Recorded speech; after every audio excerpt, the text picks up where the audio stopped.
ตัวเองไม่มีประสบการณ์นะมันก็ทำให้เราเกิดความสงสัยเยอะที่เราเรียกว่าวิจิกิจฉาหรือโมหะนะหลงความไม่รู้แจ้งเพราะเราไม่มีความรู้ไม่มีข้อมูลในทางนี้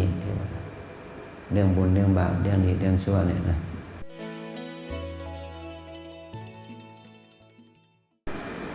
วันนี้เราได้มาทำประโยชน์ตนคือการอบรมฝึกฝนเจริญจิตภาวนา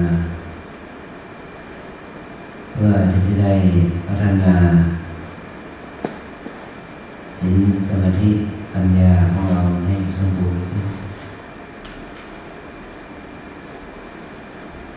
เพราะว่าอริยมรรคมีองค์แปดที่เป็นส่วนหนึ่งของอริยสัจสี่ที่เราพูดกันว่าทุกข์สมุทัยนิโรธมรรคนั้นมี8 องค์หมายความว่าทางสายนี้มีองค์ประกอบ8 ประการย่อลงมาเป็น3 กลุ่มคือกลุ่มศีลมี3 องค์กลุ่มสมาธิมี3 องค์องค์ปัญญามี2 องค์ปัญญาศีลสมาธิ2 3 3คือการเจริญวิปัสสนากรรมฐานเพื่อให้มรรคองค์แห่งมรรคเจริญองค์แห่งมรรคเจริญขึ้นก็คือเริ่มต้นก็คือว่ามีปัญญา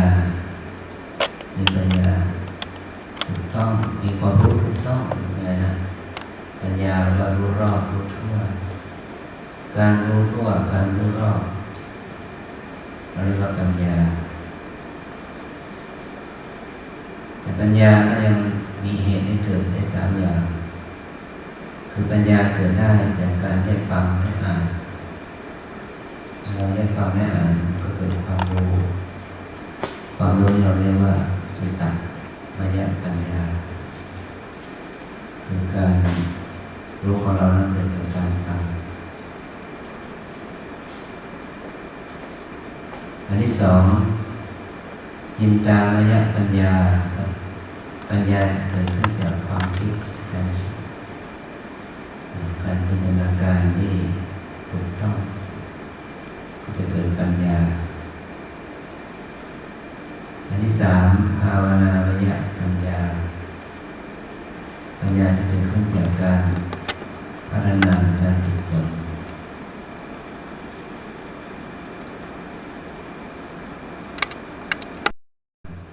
ถ้าเราจะสรุปง่ายๆอันนี้เราฟังแล้ว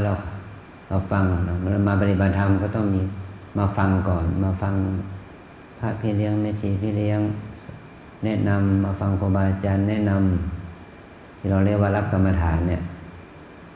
อันนี้ก็เป็นสุตตมยปัญญานะปัญญาที่เกิดจากการฟังเมื่อเราได้ฟังเราเข้าใจแล้วก็ตรึกตามเสียงที่เราฟังเรื่องที่เราฟังตรึกตรองตามนั้น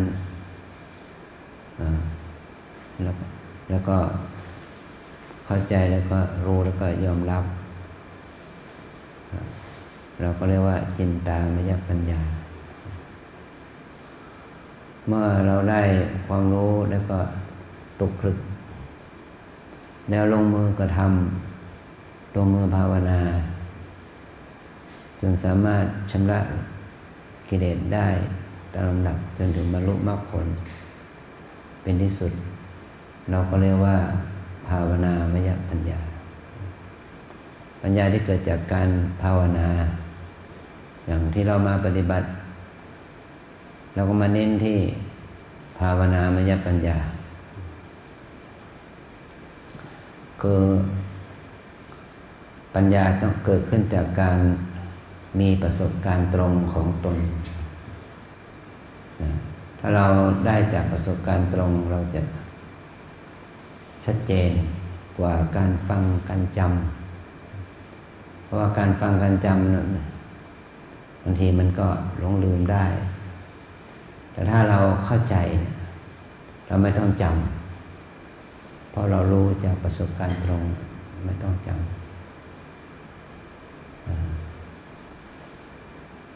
การมาปฏิบัติกรรมฐานเป็นการมาเรียนรู้ตัวเองเรียนรู้ตัวเองผู้ชายก็เรียนรู้กายใจของตนนะผู้หญิงก็มาเรียนรู้กายใจของตนพระก็มาเรียนรู้กายใจของตนนะเราไม่ใช่ไปหาความรู้จากคนอื่นแต่เราจะหาความรู้จากตนเองแต่ว่าเราจะได้ความรู้นั้นมากน้อยมันก็อยู่ที่ความสามารถคือสติปัญญาที่มีเป็นฐานให้เราถ้าเราได้เรียนมาดีได้ศึกษามาดีนะได้ฝึกฝนอบรมประสบการณ์อื่นมาดีพอเรามาปฏิบัติก็เข้าใจอะไรได้ง่ายขึ้นพูดง่ายๆนะถ้าเราไม่ได้เรียนไม่ได้อ่านไม่ได้ฟังอะไรมาเลยเนาะเพิ่งก้าวเท้าเข้าวัดเข้าสู่สำนักปฏิบัติครั้งแรกเลยนะเนี่ยเนาะแบบนี้มันก็ความสงสัยมันจะเยอะนะจริงหรือขนาดนั้นเพราะตัวเองไม่มีประสบการณ์นะมันก็ทำให้เราเกิดความสงสัยเยอะที่เราเรียกว่าวิจิกิจฉาหรือโมหะนะหลงความไม่รู้แจ้งเพราะเราไม่มีความรู้ไม่มีข้อมูลในทางนี้ที่ว่าเรื่องบุญเรื่องบาปเรื่องดีเรื่องชั่วเนี่ยนะ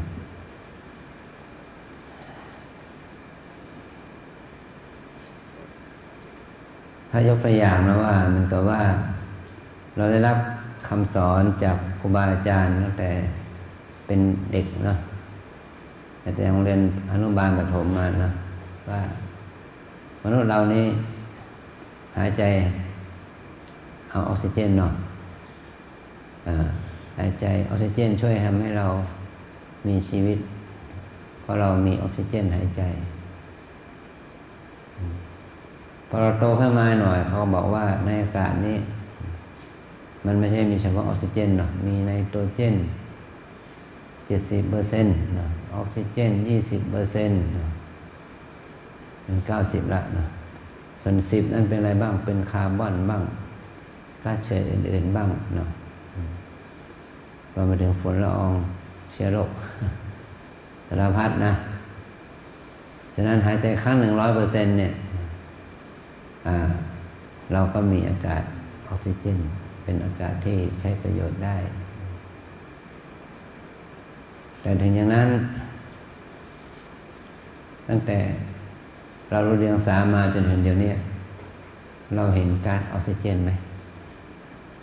โยมเห็นไหมถ้าไม่เห็นเนาะเนี่ยความว่างเนี่ยที่เขาเรียกอากาศมีออกซิเจนไฮโดรเจนไนโตรเจนเนี่ยนะเห็นมันไหมก็ไม่เห็นอยู่เลยเนาะไม่เห็นด้วยตาไม่เห็นนะแต่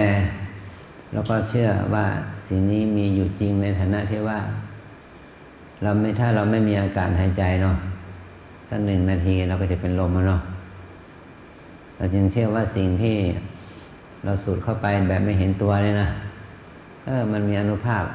เนาะหายใจได้นี่ไม่อัศจรรย์เนาะโยมหายใจได้นี่ไม่อัศจรรย์นะมันหายใจไม่ได้นี่แหละอัศจรรย์กว่าเนาะทำไมล่ะก็เพราะมันตายเหมือนถ้าเราไม่หายใจไม่ได้เนาะมันตายหายใจได้นี่ไม่อัศจรรย์เนาะเพราะอะไรเพราะคนโง่คนบ้าใบบนหนวกมันก็หายใจได้คนมีปัญญาเฉลียวฉลาดเศรษฐีมีทรัพย์คนยากคนจนมันเข้าถึงได้หมดเนาะหายใจได้ไม่อัศจรรย์เนาะเพราะทุกคนเข้าถึงได้ นี่มองในแง่นี้นะมองในแง่สามัญนี่นะแต่ที่มันอัศจรรย์กว่าคือมันหายใจไม่ได้เนาะหายใจไม่ได้พระก็ตายเนาะโยมก็ตายเนาะมหาเศรษฐีก็ตายเนาะทหารตำรวจตายหมดเพียงแค่ขาดอากาศหายใจนั่นเนาะตายเลยนี่ตัวอย่างเนาะเป็นตัวอย่างว่าสิ่งที่มันมีค่าอันยิ่งใหญ่กับไม่ต้องกับไม่มีค่าที่กับไม่มีค่าสำหรับคนจำนวนมากนะคือมองไม่เห็นค่ามันไม่ใช่ไม่มีค่ามันมองไม่เห็นค่าสิ่งที่มีค่าอันยิ่งใหญ่เนี่ยแต่เรามองไม่เห็นค่ามันแต่เมื่อจะเห็นค่ามันก็คือว่าไม่มีลมจะหายใจเนาะไม่มีอากาศจะหายใจนั่นแหละเนาะหรือบางทีก็เมื่อจะเห็นค่ามันก็แต่เมื่อปอดหรืออวัยวะของเรามันเอามันสุดมันเข้าไม่ได้ปอดมันฉ่ำไปด้วยน้ำเลยเนาะมันกับโอเอซิสเนาะมันฉ่ำไปด้วยน้ำเนาะเทน้ำเข้าไปเองมันก็ไม่อุ้มน้ำแล้วเนาะเดี๋ยวเขาเรียกว่าน้ำท่วมปอดเนาะมันหายใจมันเอาอากาศเข้าไม่ได้เพราะมันถุงลมมันเต็มไปด้วยน้ำซะแล้วตายเนาะนอกจากว่าดูดเอาน้ำออกเนาะขับน้ำออกหลอดในสิ่งที่ว่างเปล่านั้นมันกับมีของมีค่ามากเลยนะเหมือนกับอากาศตอนนี้เราเอาสิ่งนี้มาใช้ในการฝึกเจริญสติสมาธิเราเอาสิ่งนี้แหละ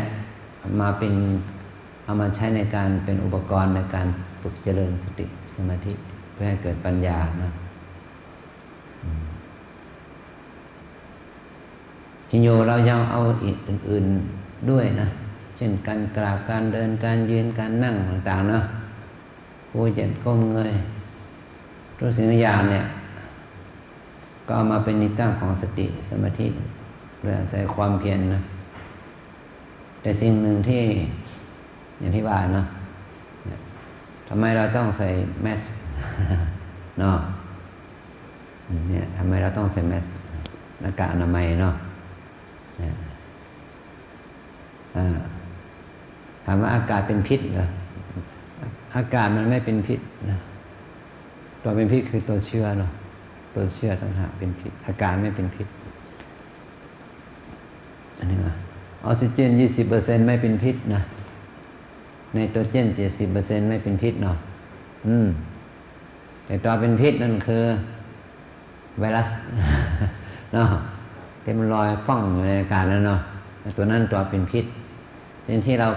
ต้องใส่หน้ากากอนามัยนี่เราไม่ได้กรองอากาศนะ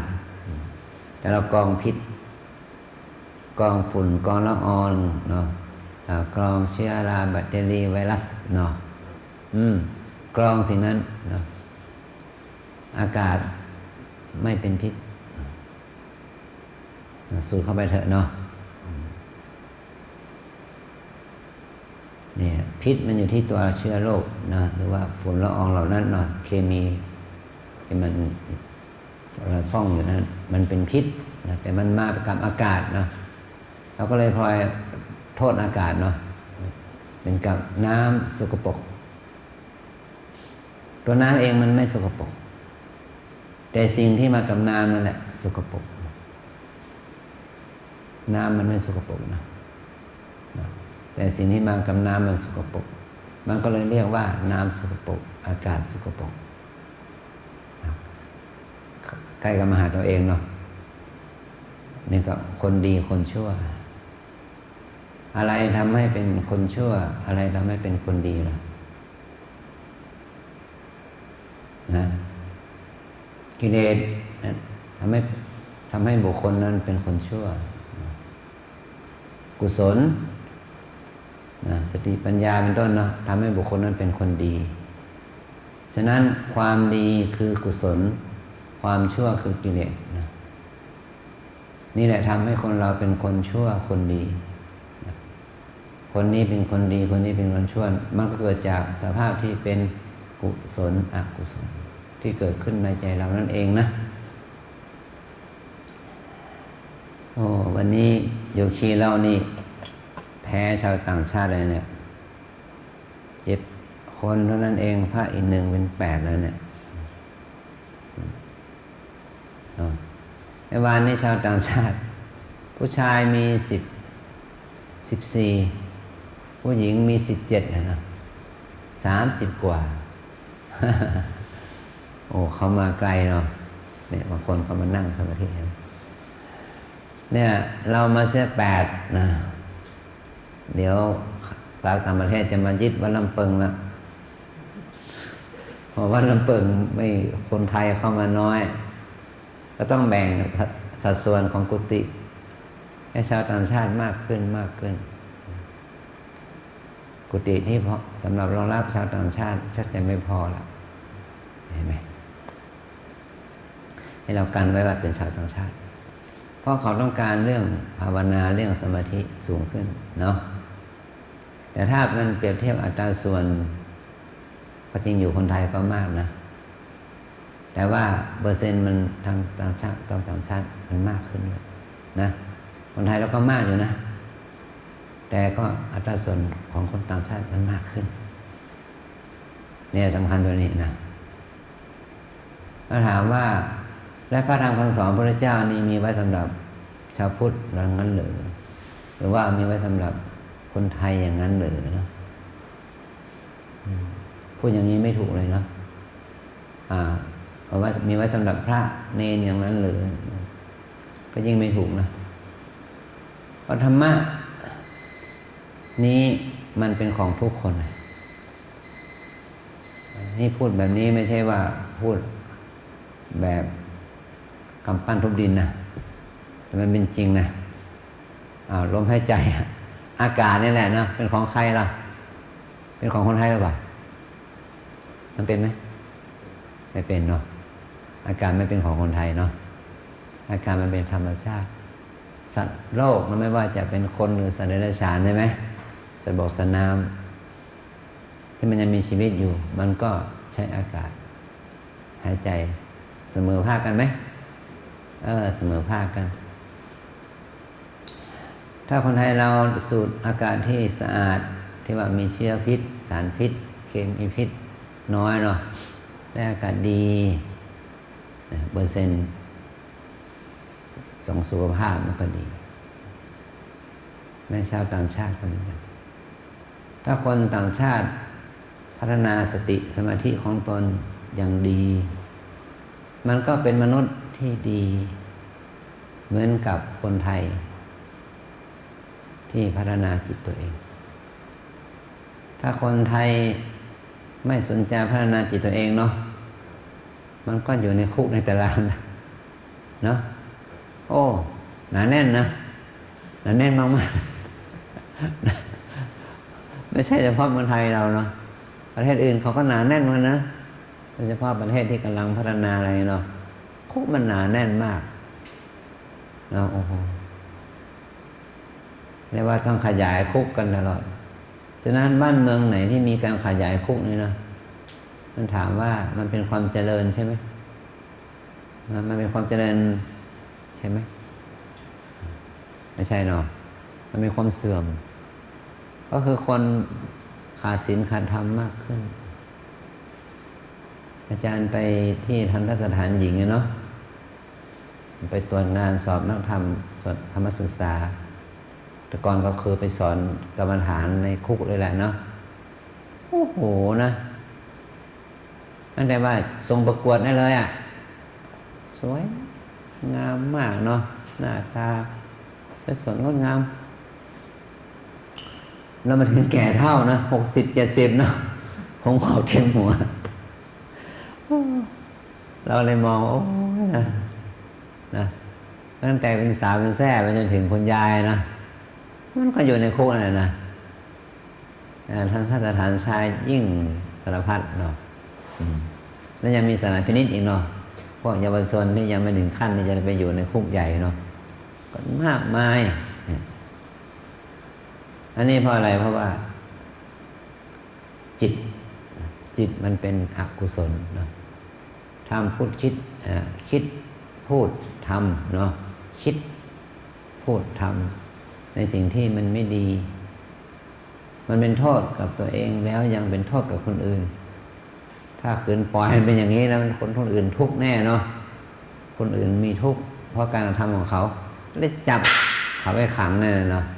จับเขาไปวางไปไว้ที่เขาจะได้ไม่ทำความเดือดร้อนให้คนอื่นเห็นไหมเนี่ย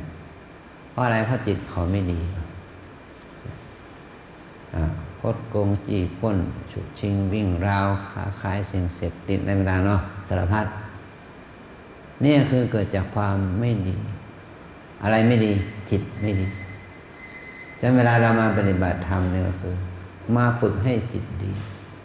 เมื่อจิตมันดีการพูดการทำมันก็จะดีไปด้วยเนี่ยฉะนั้นการพูดการทำดีเนี่ยเขาเรียกว่าเป็นศีลเนาะจิตดี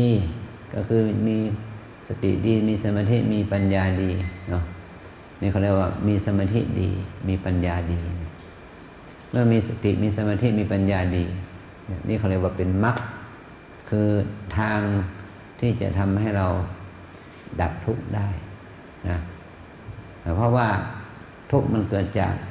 ธรรมะตรงข้ามคือความไม่มีศีลไม่มีสมาธิไม่มีปัญญาในศีลสมาธิปัญญามันไม่ดีเนาะมันอ่อนหรือมันไม่มีกำลัง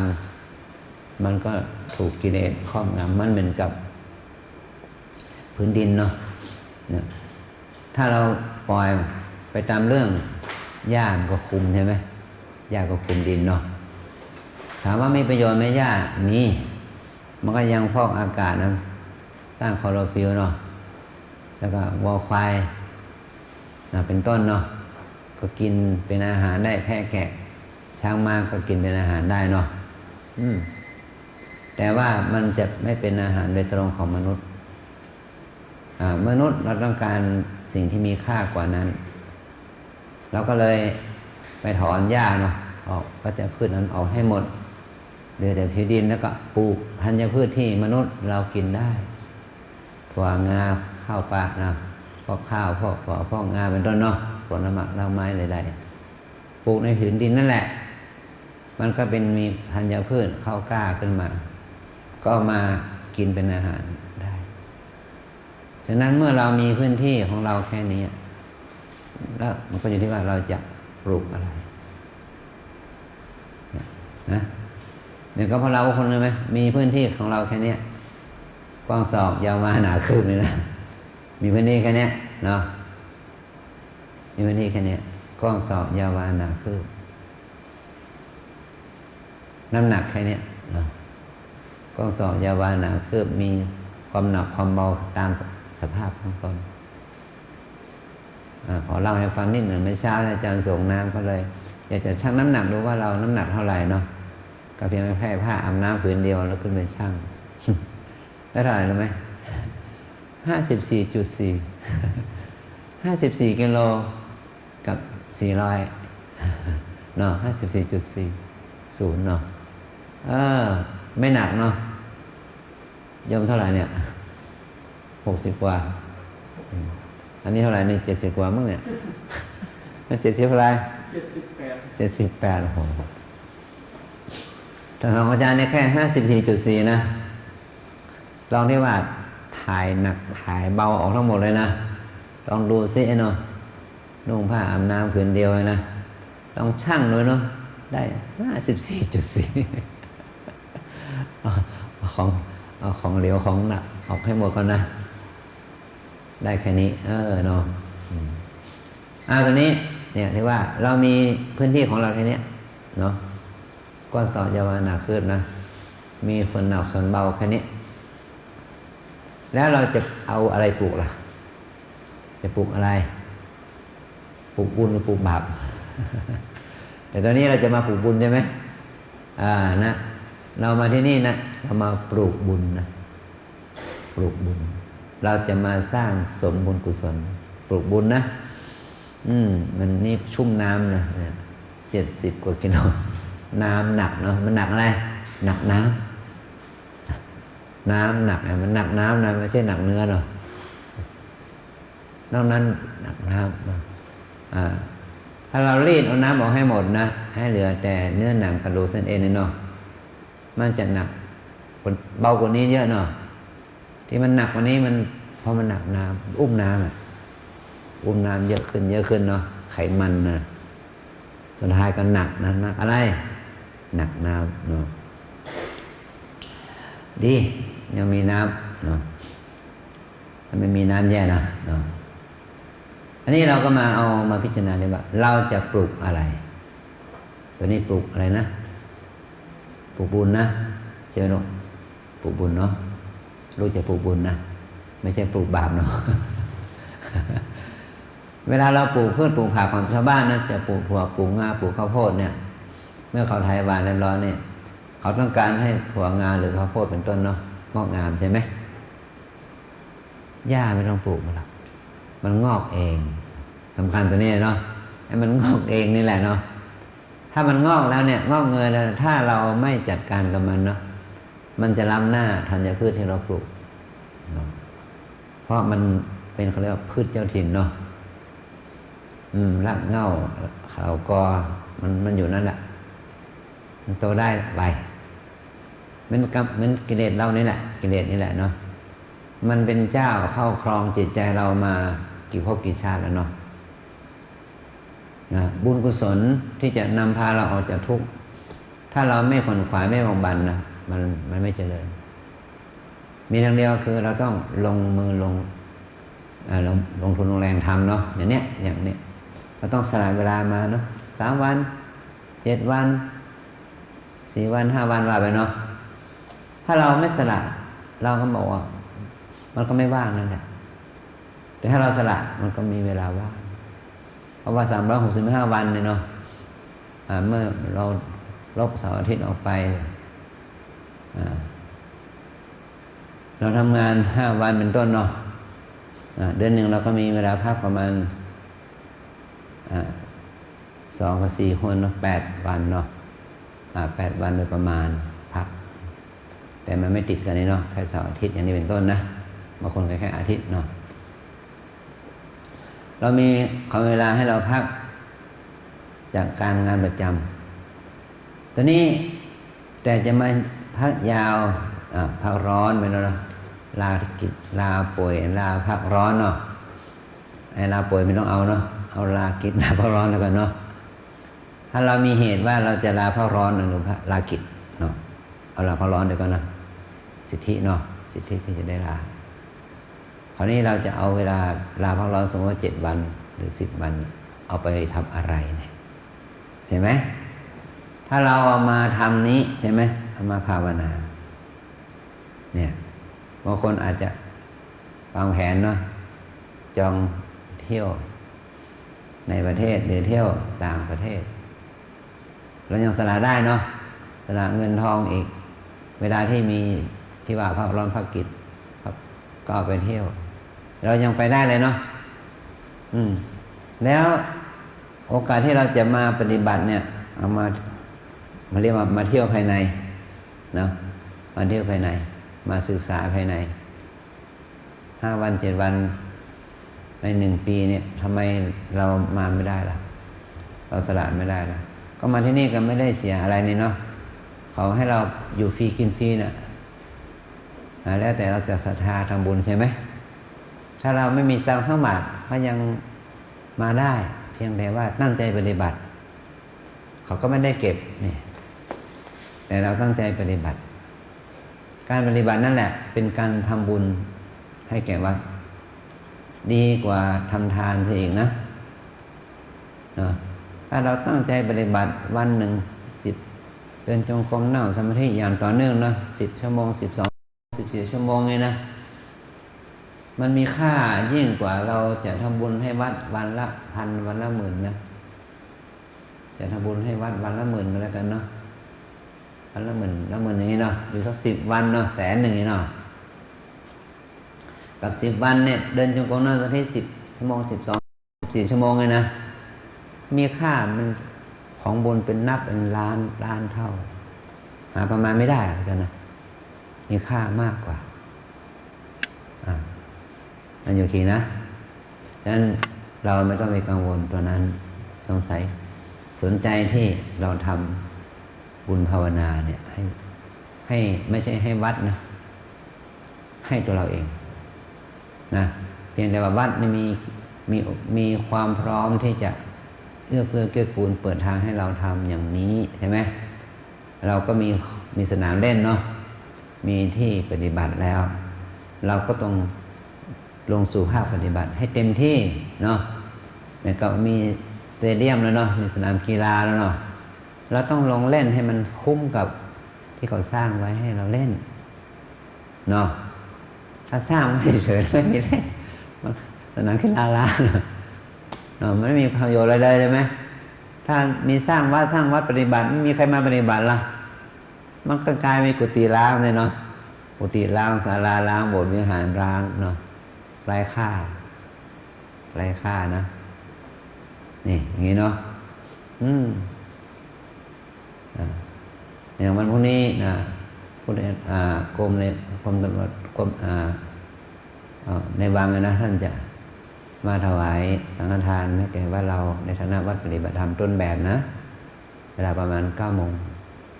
แต่พรุ่งนี้สัก8 โมงครึ่งให้เราไปร่วมอนุโมทนากับพระเจ้าอยู่หัวที่บนอุโบสถนะพระองค์ท่านจะมีผู้แทนพระองค์คณะตำรวจบางผู้ใหญ่จะมาเป็นผู้แทนพระองค์นะเราก็ยังคิดก็อยู่ในพระเนตรประกันนะอยู่ในอย่างสิ่งที่พวกเราทำเนาะอย่างนี้นะผู้เป็นประมุขผู้บริหารบ้านเมืองเขาก็อยากจะให้ประชาชนคนมีศีลมีธรรมนะเห็นไหมเพราะอะไรก็เพื่อว่าจะให้เรามีความสุขจะได้ดับปัญหาดับทุกข์มันกับหมอพยาบาลเป็นต้นเนาะบุคลากรทางการแพทย์ก็อยากจะให้คนทุกคนไม่มีโรคไม่มีภัยนะเนี่ยคือคนบางคนแม้ว่าท่านจะเจ็บป่วยก็ยังรักษาโรคให้คนอื่นหมอบางท่านเนาะเพราะว่าเขามีความรู้ที่จะรักษาโรคได้พระสงฆ์องค์เจ้าแม้ว่าท่านจะไม่ใช่พระอรหันต์ท่านก็จะสอนธรรมะให้คนเข้าถึงธรรมเช่นเดียวกันให้เข้าถึงธรรมเพราะว่าธรรมในที่นี้มึงจึงไม่ใช่อื่นเนาะอย่างที่ว่าเมื่อกี้นะเรามีสติกับการเดินมีสติอยู่กับนั่งแล้วใครได้ประโยชน์ก็คือตัวเรานะตัวเราเหมือนกับคนเดินทางไกลแต่ไม่รู้หนทางเนาะบอกแวะไปถามคนข้างทางบริเวณนั้นเนาะว่าทางสายนี้เราจะไปโน้นน่ะทางไปสายไหนมันเข้าสู่ตรอกซอกซอยแล้วเนาะอย่างนี้เนาะเขาบอกเราเนาะแม้เขาจะไม่ไปแต่เรามีความเชื่อใจว่าเขาบอกอย่างน้อยสุดก็เขาต้องบอกเขาคงจะไม่มีเจตนาหลอกลวงเรานะเราไปตามนั้นถึงจริงๆเนาะอันนี้เป็นต้นนะฉะนั้นเรามาปฏิบัติธรรมเนี่ยนะเราต้องมีความศรัทธาต่อผู้สอนระดับหนึ่งนะท่านสอนอย่างนี้เราทำอย่างนี้นะแล้วเราจะได้อานิสงส์แต่สำคัญต้องเชื่อมั่นในตัวเองนะว่า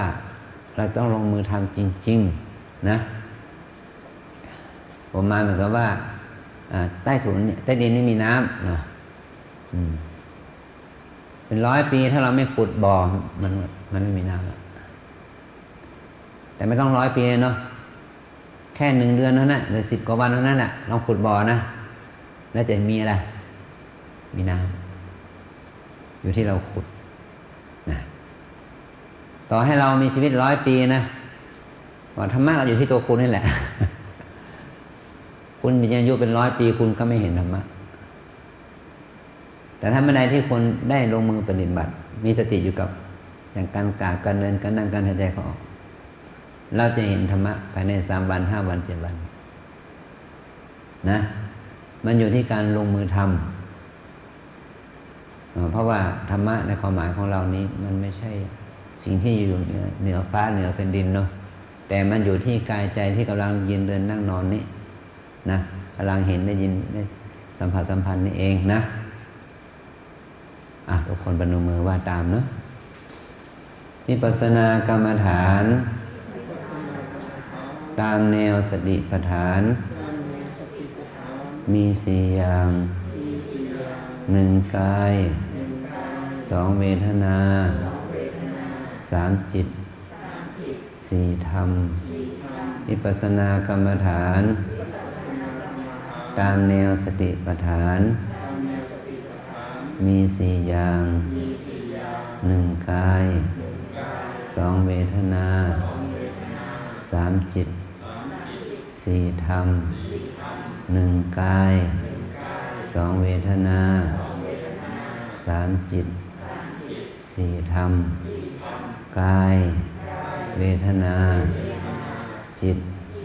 ธรรมกรรมฐานสี่ตัวนี้นะพอท่านเอาไปรับบาตรได้แล้วการที่เราต้องมีสติอยู่กับกายก่อนเพราะว่ากายเป็นของหางดูง่ายเพราะมันเป็นตัวเป็นตนเนาะเป็นรูปเป็นร่างเนี่ยอาการของกายเช่นการกราบในการพลิกมือเนี่ยทำได้ไหมทำได้เนาะไม่ต้องไปเรียนรู้อะไรเนาะแค่นี้มีสติแต่มันยากที่ตอนที่มีสติหรือไม่มีสติจะประคองจิตให้มีสติมีสติตัวนี้แหละมันยากตัวนี้เดินเป็นไหมเดินได้ไหมก็ได้เนาะแต่ตอนนี้มันยากที่อะไรเดินยังมีสติเห็นไหมนั่งได้เนาะนั่งนานๆเลยเนาะแต่สำคัญคือนั่งมีสติหายใจเข้าออกได้ไหมก็ได้แต่มันยากที่จะต่อเนื่องกันคือหายใจยังมีสติอย่างต่อเนื่องนี่เนาะมีสติกับการหายใจได้อย่างต่อเนื่องที่เรามาฝึกคือฝึกความต่อเนื่องทำให้มันเกิดบ่อยๆเนาะกับสิ่งเหล่านี้นะกับกายที่ยืนเดินนั่งนอนนี่แหละก้มเหยียดก้มเงยนี่แหละนะให้มันมีสติสัมปชัญญะเกิดขึ้นทำไมต้องให้เป็นเช่นนั้นก็เพราะว่าเราต้องการให้จิตอยู่กับปัจจุบันเมื่อจิตอยู่กับปัจจุบันเนี่ยมันจะเป็นบุญเป็นกุศลคือความโกรธความโลภความหลงเป็นต้นมันไม่เกิดแต่ถ้าเราไม่มีสติกับปัจจุบันอารมณ์ที่เราได้เห็นได้ยินได้สัมผัสขณะที่เดินยืนนั่งนอนอยู่นั้นมันก็จะหล่อเลี้ยงให้เกิดกิเลสอกุศลอย่างที่เปรียบเทียบเมื่อกี้ว่าพื้นดินนั้นถ้ามันไม่มีอะไรปลูกอะไรมันจะเกิดล่ะหญ้าก็จะพืชนั่นแหละนะแต่ถ้าเราเอาอะไรปลูกไปใช่เนาะมันก็จะสามารถคุมหญ้าคุมวัชพืชนั้นได้ตามสมควรใช่ไหมเนี่ยถ้าเช่นเดียวกันเนาะตาหูจมูกลิ้นกายนี้เนาะมันก็สัมผัสกับอารมณ์คือรูปเสียงกลิ่นรสสัมผัสอยู่ตลอดเวลานะแต่มันไม่เป็นบุญเพราะมันไม่มีสติสัมปชัญญะแต่ถามว่าอยู่ได้ไหมมันก็อยู่ได้เหมือนกับขี้เหล้าขี้ยามันไม่ได้ตายทันทีแล้วเนาะกินเหล้ากินยานะติดเสพสิ่งติดใช่ไหมมันไม่ได้ตายแต่ว่ามันจะตายก่อนส่งถ้าไม่ยับยั้งมันใช่ไหมถ้าไม่ยับยั้งมันคนกินเหล้าก็จะตายเพราะเหล้าคนกินเบียร์จะตายเพราะเบียร์คนเสพยาเสพติดก็จะตายกับสิ่งเสพติดนั้นถ้าไม่มีการยับยั้งเนาะถ้าไม่มีโทษมีการกำหนดโทษทันตายจริงๆนะเชื่อไหมจริงไหมจริงด้วยเนาะเชื่อเลยเนาะชั้นใดเนาะคนเราก็เหมือนกันถ้าเราไม่มีการสร้างบุญสร้างกุศลขึ้นมาเลยเนาะเราก็จะหาความดีเนี่ยไม่ได้มันจะหาความดีในใจไม่ได้นะตั้งแต่เช้าสายบ่ายค่ำเนาะจนขลับนอนมันมีแต่กิเลสสุดท้ายก็มันจะเป็นบ้านจริงๆนะเนาะจริงถ้าเราเสพอารมณ์ใช่ไหมเสพอารมณ์เรื่องอะไรนั้นหนึ่งเนาะเช่นถ้าเราเป็นคนชอบการเมืองตัวนี้ก็ยิ่งปวดหัวเลยเนาะใครจะได้เป็นนายกอะไรแบบนี้เนาะโอ้ยุ่งนะถ้าเราติดตามข่าวสารเนาะโลกสังคมโซเชียลเนาะอยากจะรู้ข่าวไปทั่วโลกนะ 24 ชั่วโมงไม่ต้องหลับเพราะอะไรเพราะมันมีข่าว24 ชั่วโมงไม่มีไม่มีไม่มีการปิดเนาะมันจะมีข่าวให้24 ชั่วโมงช่องนี้ปิดช่องนั้นเปิดช่องนี้ปิดช่องนั้นเปิดนะบ้านเรากลางวันมันข่าวกลางคืนเนาะมันข่าวกลางคืนเราก็มาเซฟไปเถอะไม่ต้องหลับเลย24 ชั่วโมงเนาะขณะกินข้าวอาบน้ำถ่ายหนักถ่ายเบาเดี๋ยวนี้เสพได้หมดนะใช่ไหมเพราะมันระบบสังคมออนไลน์เนี่ย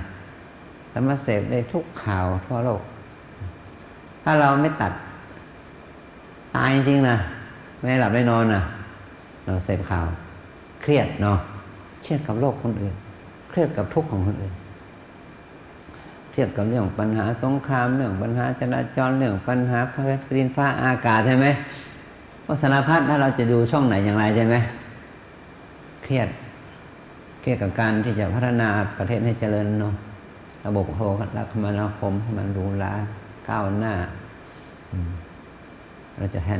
ทันเมืองจีนหรือเปล่านี่มีรถไฟความเร็วสูงมากไหมเนาะอะไรสารพัดเนาะ